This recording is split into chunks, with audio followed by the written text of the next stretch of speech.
Pernahkah kamu bertanya, kenapa banyak dari para nabi, semuanya berasal dari satu kawasan yang sama? Apakah ini kebetulan sejarah, atau ada rahasia besar di balik pilihan Tuhan yang berulang-ulang? Jazirah Arab, tanah yang gersang, terik, penuh konflik, dan peradaban kuno, tapi justru di sanalah risalah langit diturunkan, dan cahaya ilahi bersinar paling terang. Apakah bumi ini memiliki poros spiritual yang tak terlihat? Mengapa bukan di negara lain seperti di Asia, atau di Eropa, yang menjadi pusat kenabian? Mari kita telusuri jejak spiritual sejarah manusia, menyelami misteri langit yang turun di tengah gurun, dan mengungkap kenapa Allah memilih Timur Tengah sebagai panggung utama, menurunkan wahyunya.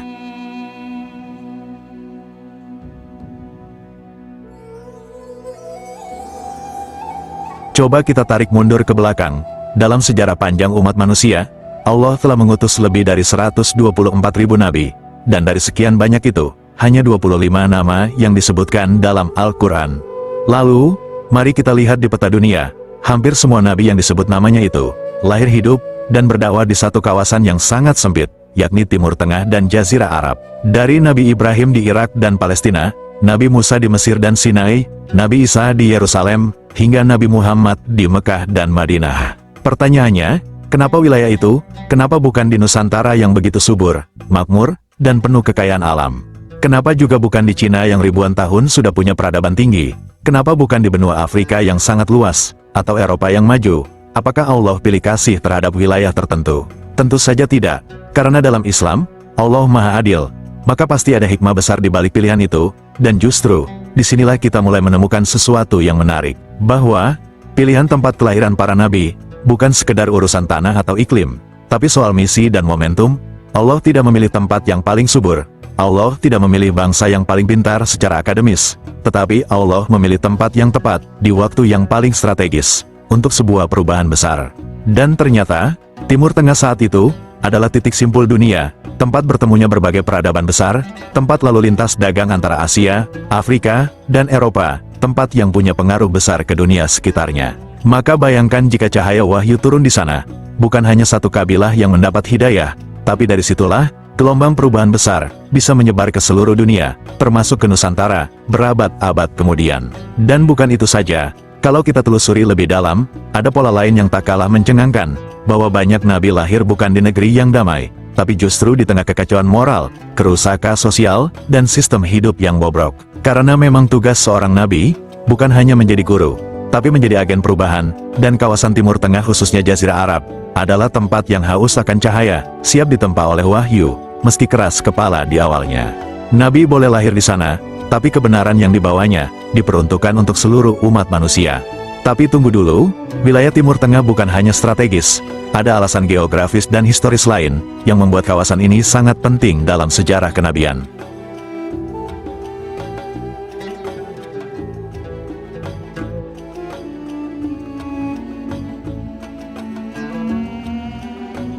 Untuk memahami kenapa para nabi banyak lahir di Timur Tengah, kita tidak bisa mengabaikan kekuatan posisi geografis wilayah ini.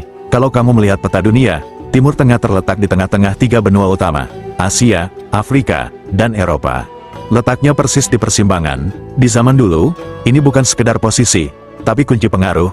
Jalur dagang internasional melintasi wilayah ini, pedagang dari Cina, India, Mesir, bahkan Eropa, semua akan melewati tanah-tanah di sekitar Syam, Hijaz, dan Mesopotamia.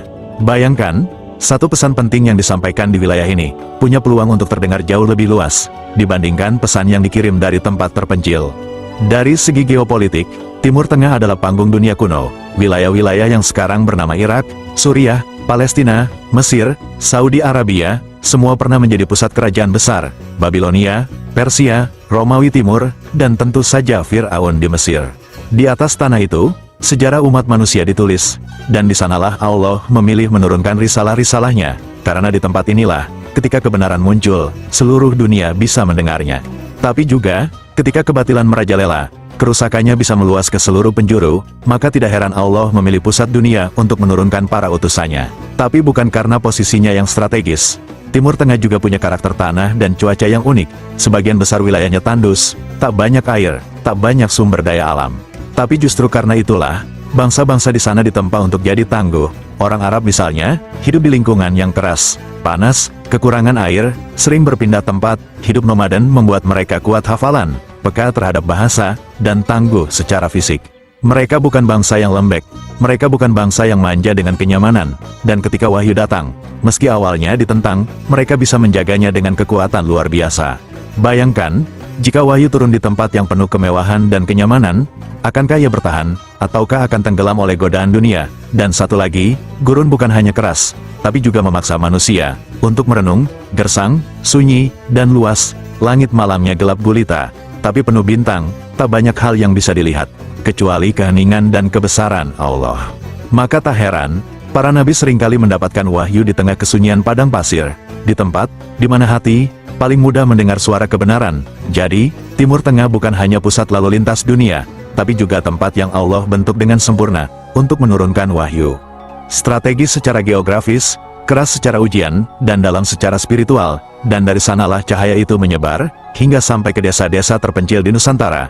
Hingga kini kita bisa mengenal nama seperti Nabi Muhammad, Nabi Musa, Nabi Isa, Nabi Ibrahim, dan banyak para nabi lainnya, meski kita lahir ribuan kilometer jauhnya.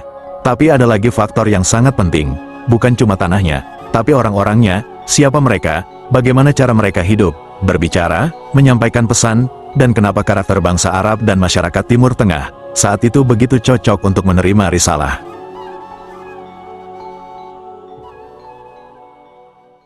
Kita sudah bahas bagaimana posisi geografis dan kondisi alam menjadikan Timur Tengah sebagai panggung yang ideal bagi lahirnya para nabi. Tapi ada satu hal yang sering terlewat, bahwa Allah bukan hanya memilih tempat, tapi juga memilih bangsa. Pertanyaannya, kenapa bangsa Arab, kenapa nabi terakhir diturunkan di tengah masyarakat yang saat itu masih terbelakang, jahiliyah, dan penuh kezaliman? Jawabannya akan terdengar mengejutkan, karena justru di tengah rusaknya masyarakat Arab kala itu, ada potensi besar yang tertanam kuat, potensi yang menjadikan mereka bangsa paling siap menerima dan menyebarkan risalah. Pertama, mari kita bicara soal bahasa. Bahasa Arab bukan sekedar alat komunikasi, tapi ia adalah bahasa yang paling padat, indah, dan fleksibel. Satu kata bisa punya banyak makna, tergantung susunan dan konteksnya. Struktur kalimatnya kompleks tapi teratur, kaya dengan majas, irama, dan nuansa. Tidak heran, Al-Quran diturunkan dalam bahasa Arab, karena hanya bahasa ini yang mampu memuat kedalaman makna dan keindahan sastra wahyu. Lalu bagaimana dengan masyarakatnya? Orang Arab waktu itu bukan bangsa terpelajar seperti Romawi atau Yunani. Mereka tidak punya universitas atau perpustakaan megah, tapi mereka punya satu kekuatan, budaya lisan. Mereka hidup dalam tradisi hafalan. Syair-syair panjang bisa dihafal oleh anak kecil, nasab keluarga dihafal turun-temurun, cerita-cerita sejarah dituturkan dari generasi ke generasi. Jadi ketika wahyu turun, dan Nabi Muhammad menyampaikan ayat demi ayat, masyarakat Arab punya kemampuan alami untuk menyerap dan menyebarkannya. Bahkan saat banyak bangsa lain bergantung pada tulisan, orang Arab menjaga wahyu pertama kali lewat hafalan. Dan itu jadi pondasi kuat dalam menjaga keaslian Al-Quran hingga hari ini. Selain itu, masyarakat Arab punya karakter keras tapi jujur. Kalau mereka benci, mereka terang-terangan. Kalau mereka suka, mereka akan bela sampai mati. Mereka bukan bangsa yang gampang tunduk, tapi jika sudah yakin, mereka akan mempertahankan keyakinannya dengan seluruh jiwa. Kita lihat bagaimana para sahabat seperti Umar bin Khattab atau Khalid bin Walid, awalnya keras menolak, tapi ketika iman masuk ke dalam hati mereka, mereka jadi pejuang sejati. Dan karena struktur masyarakat mereka bersifat kabilah, saling terhubung, tapi punya kehormatan masing-masing, maka ketika satu kabilah masuk Islam, pesan itu cepat menyebar ke kabilah lain. Jadi wahyu tidak hanya dijaga, tapi juga disebarkan dengan kecepatan luar biasa, dan semua itu dimulai dari karakter masyarakat yang secara kasat mata mungkin dianggap primitif, tapi justru disiapkan oleh Allah untuk menjadi penjaga risalah terakhir. Inilah rahasia di balik masyarakat Arab saat itu, bukan karena mereka lebih mulia, tapi karena Allah tahu, mereka punya kemampuan untuk menjaga kebenaran, dengan kekuatan lisan, kesetiaan hati, dan keberanian jiwa. Dan hari ini, risalah itu sampai ke kita, karena mereka telah menunaikan amanahnya. Tapi tetap saja ada pertanyaan, kenapa wahyu turun di tempat yang keras, bukan di negeri yang sejahtera? Kenapa Nabi datang bukan di tengah kaum yang damai, tapi di tengah masyarakat yang rusak? Karena, dalam setiap kegelapan, disitulah cahaya paling dibutuhkan. Kenapa justru para nabi sering diutus ke kaum yang rusak, penuh kesyirikan, penindasan, bahkan kekejaman? Coba lihat ke Mesir saat zaman Nabi Musa, penuh kezaliman Firaun, Kaum Lut terjebak dalam penyimpangan moral, kaum Ad dan Samud penuh kesombongan dan kemewahan yang membuat mereka lupa diri.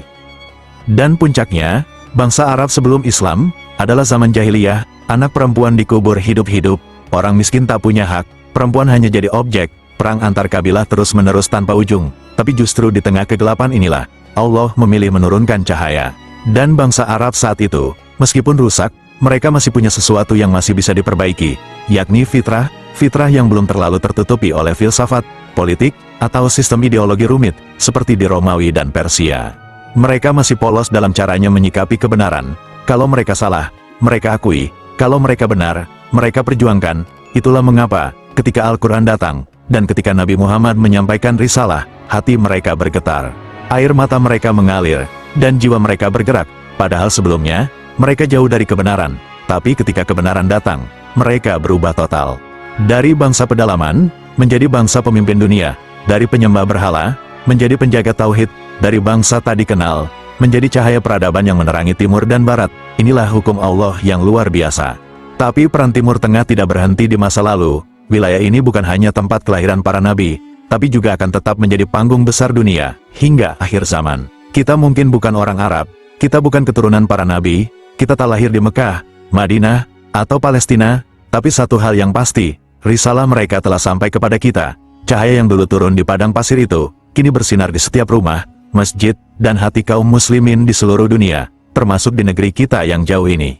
Yang dulu bahkan tak dikenal dunia, dan sekarang, kita bukan hanya penonton sejarah, tapi pewaris risalah. Pertanyaannya sekarang adalah, apakah kita siap menjaga cahaya itu? Apakah kita sudah benar-benar memahami nilai dari warisan para nabi? Dan apakah kita sudah cukup bersyukur?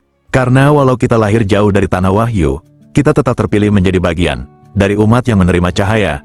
Kalau video ini membuatmu berpikir, merenung, dan melihat Timur Tengah dari sudut pandang yang baru, jangan sungkan untuk tinggalkan jejak komentar kalian. Apa hikmah terbesar yang kamu tangkap dari perjalanan para nabi di tanah yang tandus itu? Dan bagaimana menurutmu kita bisa menjaga warisan itu di zaman sekarang? Karena dalam pikiran dan sudut pandangmu bisa menjadi bagian dari dakwah itu sendiri. Jangan lupa like, share, komen, dan subscribe. Kalau kamu rasa video ini bermanfaat, semoga cahaya kenabian terus menyinari hidup kita, dan semoga Allah izinkan kita untuk bertemu para nabi dan rasul di akhirat kelak. Amin.